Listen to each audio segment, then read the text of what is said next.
யூடியூப்பில் ரீயூஸ்டு கண்டென்ட்னு சொல்லிட்டு monetisation enable ஆனதுக்கு அப்புறமா ரிஜெக்ட் ஆகிறதுக்கு நிறைய வாய்ப்புகள் இருக்குது. ஃபஸ்ட்டு ரீயூஸ்டு கண்டென்ட்னா என்ன, அந்த ரீயூஸ்டு கண்டென்ட் ப்ராப்ளத்தை எப்படி சால்வ் பண்ணுறது அப்படிங்கிற ஒரு விஷயத்தை பார்க்கலாம். நீங்கள் ஷார்ட்ஸ் மூலியமாகவோ இல்லை வாட்ச் ஹவர்ஸ், அதாவது லாங் வீடியோ மூலியமாகவோ மானிட்டைசேஷன் கம்ப்ளீட் பண்ணியிருப்பீங்க.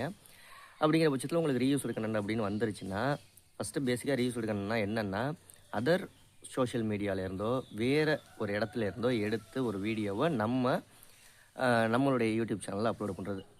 எக்ஸாம்பிளுக்கு சொல்லணும்னா, இன்ஸ்டாகிராமில் வர்ற வீடியோ, டிக்டாக்ல வர்றது, ஃபேஸ்புக்கில் வர்றது, வாட்ஸ்அப் குரூப்பில் வர்றது, இந்த மாதிரியான வீடியோக்களையெல்லாம் நம்ம டவுன்லோடு பண்ணி நம்மளுடைய சேனலில் அப்லோடு பண்ணோம்னா, அதாவது ஒரிஜினல் கண்டென்ட்டாக இல்லாமல் வேறு டவுன்லோடு பண்ணி அப்லோடு பண்ணோம்னா ரீயூஸ்டு கண்டென்ட் வரும். சரி, என்னோடய வீடியோவே ஃபேஸ்புக்கில் இருக்குது, என்னோடய வீடியோவே இன்ஸ்டாகிராமில் இருக்குது, டவுன்லோடு பண்ணி போட்டால் ரீயூஸ்டு கண்டென்ட் வருமானு கேட்டிங்கன்னா கண்டிப்பாக வரும். ஃபஸ்ட்டு எந்த ஒரு வீடியோவும் யூடியூப்பில் அப்லோடு பண்ணிவிட்டு அதுக்கப்புறமா இன்ஸ்டாகிராமும் ஃபேஸ்புக்லேயும் அப்லோடு பண்ணுங்கள்.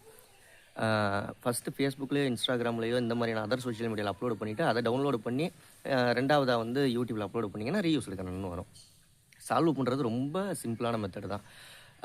எந்தெந்த வீடியோலாம் அந்த மாதிரி டவுன்லோடு பண்ணியோ இல்லை ஃபஸ்ட்டு ஃபேஸ்புக்லேயோ இன்ஸ்டாகிராம்லேயோ அப்லோடு பண்ணிவிட்டு ரெண்டாவது யூடியூப்லலாம் அப்லோடு பண்ணிங்களோ அந்த வீடியோ டெலீட் பண்ணிவிட்டு திரும்ப உங்களுடைய ஓன் கண்டென்ட்டாக போட்டு மானிட்டைசேஷன் அப்ளை பண்ணிங்க அப்படின்னா மானிட்டைசேஷன் கிடச்சிரும். முடிஞ்ச வரைக்கும் இப்போ Facebook monetisation eligibility Facebook page எல்லாம் கொடுக்குறாங்க. அப்படிங்கிற பட்சத்தில் ஃபஸ்ட்டு ஃபேஸ்புக்கில் அப்லோடு பண்ணிவிட்டு ரெண்டாவது யூடியூப்பில் அப்லோடு பண்ணக்கூடாது.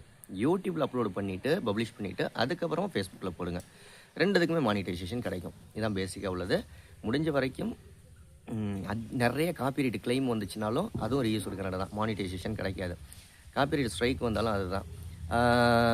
நிறைய நம்ம எக்ஸாம்பிளுக்கு எஜுகேஷன் பர்பஸ்க்கு எதுக்கும் நிறைய அதர் காப்பிரைட்டு கிளைமாக வந்திருக்கு, கிளைம் தானே வந்திருக்கு அப்படின்னு நினச்சிக்கிட்டு நம்ம இருப்போம். ஆனால் அதுவுமே ரீயூஸ்டு கண்டென்ட் தான் வரும். ஓகேங்களா, மானிட்டைசேஷன் கிடைக்கிறது 1-2 காப்பிரைட் கிளைம் வரதுனால தப்பு கிடையாது. முழுக்க வந்துச்சுன்னா அதுவும் ரீயூஸ்டு கண்டென்ட்டில் வரும். யூடியூப் பற்றி நிறைய விஷயங்கள் தெரிஞ்சுக்கணுன்னா நம்ம சேனலை சப்ஸ்கிரைப் பண்ணுங்கள். உங்களுக்கு யூடியூப்பில் எதுவும் டவுட் இருந்துச்சு அப்படின்னா கமெண்ட் பண்ணுங்கள். அடுத்த வீடியோவில் சந்திக்கலாம். வீடியோ பிடிச்சிருந்தா மறக்காம லைக் பண்ணிடுங்க.